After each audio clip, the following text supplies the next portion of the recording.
Hey guys, welcome back. So here I am underneath the Mk1 Rabbit or the Mk1 Golf, and if I'm underneath it, there must be another problem with it.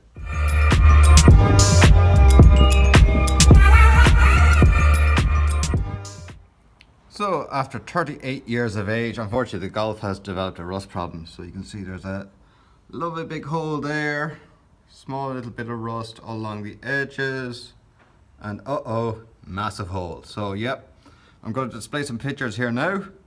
So that's what it looked like originally. Then after being ground back, it looked like that. And now, so there's a fair old hole in it, and obviously another little one there, and another one just starting to come up there now. So I put this rust converter onto it, and what I'm going to do is now just clean off the rust converter. So the rust converter converts like the deep pockets of rust back into good metal. It turns blue, and then you wipe it off. So it's kind of like a lime scale, and then you should be left with pretty good metal underneath it. And then you can just weld it or paint it or do whatever you have to do. But that actually eats into the rust, make sure there's no bubble rust will come back. So it does look pretty good the whole way across. One bit of a hole there. So what I'm going to do is make up a patch panel like I did on the Kia Sorento. Check out the link in the description down below.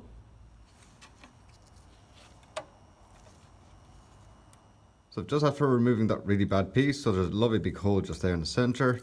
I flip around, doesn't look too much better either, but all around the edges, it's actually thick metal, and just here in the center, it's really bad metal. So it was easier just to replace the whole panel, just all of this, rather than doing an individual patch. So obviously I've completed most of the jobs on this project, so I'm just going to go through what my thoughts were and the steps I did. So this is the cavity here. This is what your radiator sits on top of, this panel all the way up here.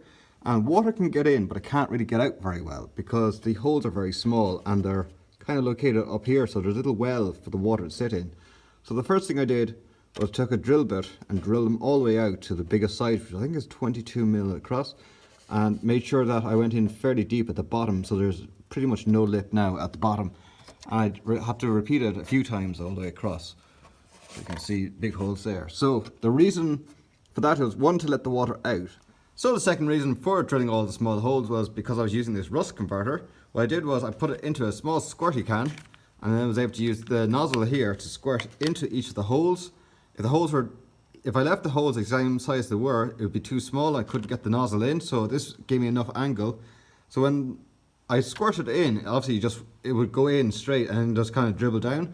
So how do I make sure that it's agitated enough that it would touch or coat all of the panels? Well, I used one of these. This is really handy, so I managed to get in and just gave it a scrub everywhere. It's a brush for a baby bottle. Originally I wanted a much longer one, but it was typical when you're waiting for a bus, when you don't want one, two comes along. So I searched everywhere for a really long one of these, but I only found this one. And when I finished the project, I found one of these. So these are for scrubbing in between wheels of alloy wheels. So I didn't end up using it in the end. But that's why all of the holes are enlarged, so you can get in and actually get the brush all the way down. So I managed to get the rust converter all the way down here and everywhere else all through out, and that hopefully converted any rust that was sitting there. So obviously you see all the orange paint everywhere. What's the deal with it? Well, I managed to get orange paint, which is another rust converter. It's a very heavy rust converter, up into all the crevices, but just in case I didn't get any, that's why the original stuff was there. And then at the very end, I found a zinc paint in a spray can, so I sprayed that in as well, just hopefully to coat everything as well. Is it overkill? Yeah, it is, but like, if I got enough in everywhere, hopefully it would stop any future rust, which is a big problem. Especially because this is the panel that hits all the rain, all the dirt, everything hits off it first, and there's nowhere for the water to get out. It's had damage over the last 30 years, so if I can at all save the metalwork and protect it at all, that's what I was aiming for. It doesn't really matter what it looks like because you're never going to see this piece anyway. This is underneath the car, and on this side here it's all going to be painted anyway. So that's what I've done so far. So I had to drill a big hole up here.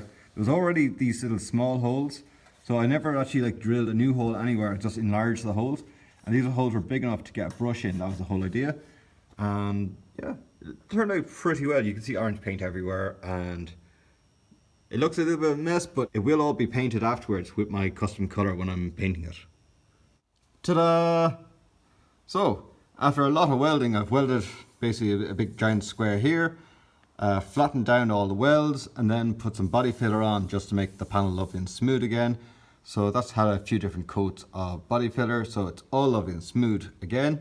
So there are some scratches just from where I was sanding. So this whole panel here will have to be repainted in one big go, but I'm not going to do that until temperatures warm up. So guys, that's all the work I've done to the front of the car. It's now finished and it's ready for paint, but obviously it's very cold here in the garage, so I won't be painting it just yet until temperatures warm up. But obviously you can see I have some other work going on. So when all of this is finished, it's all going to be painted together. If you want to see what's going on, you gotta give me a thumbs up, hit subscribe over there, and as always, thanks for watching. See you next time. Okay, come on over here and I'll show you. So, there's a big giant rust hole. Will he be able to fix it? Will he not? Tune in next time.